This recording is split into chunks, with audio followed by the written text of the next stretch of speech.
Seram dan teraneh part 28. Yang pertama, Steve tanda tanya.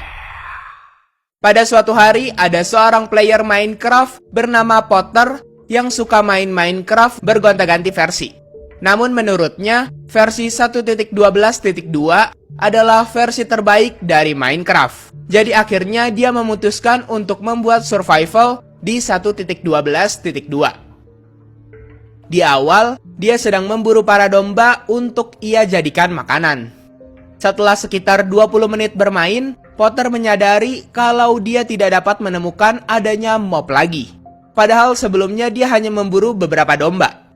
Namun kini tidak ada mob apapun yang tersisa di world-nya. Karena hal itu, jadi dia memutuskan untuk membuka aplikasi recording di PC-nya untuk ia jadikan bukti kalau ia telah menemukan hal aneh di Minecraft.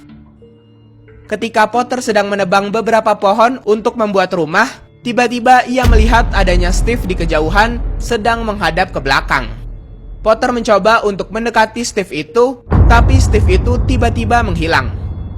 Setelah hari sudah mau malam, Potter menemukan adanya desert village di situ. Jadi Potter memutuskan untuk menjadikan village itu sebagai tempat tinggal sementaranya. Di situ Potter mencari-cari tempat yang pas untuk ditinggali, dan setelah menemukan tempat yang pas untuk tidur, Potter membuat kasur dan pergi tidur. Tapi saat sedang tidur, tiba-tiba ada sesosok Steve yang lewat di depan jendelanya.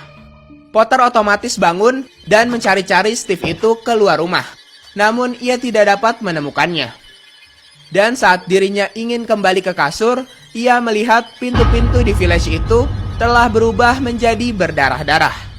Menganggap Minecraft-nya sedang error, ia langsung bergegas tidur dan berharap itu hanya glitch biasa. Namun saat ia terbangun dan melihat ke arah pintunya sekarang sudah normal kembali.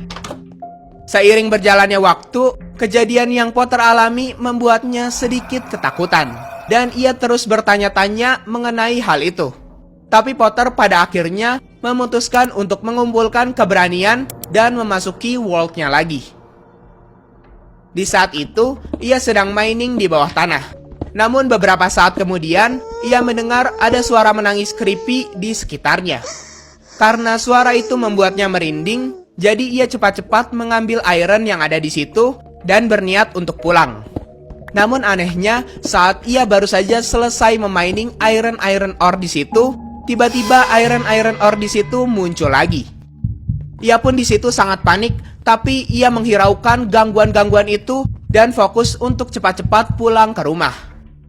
Saat itu, Potter sudah memiliki rumahnya sendiri.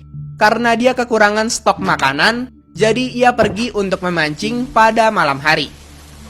Namun karena petir sudah menyambar, Potter memutuskan untuk pulang.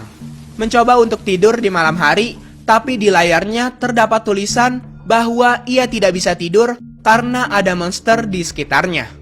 Potter sedikit bingung dengan hal tersebut, karena dari tadi ia tidak dapat menemukan satupun mob di sekitar situ.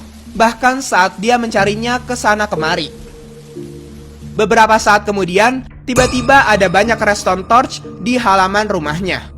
Potter memutuskan untuk mengambil redstone torch yang ada di situ dan mencoba tidur lagi. Untungnya sekarang ia berhasil tidur. Tapi ia diteleport Steve tanpa kepala ke bedrock di end, kemudian dijatuhkan ke void.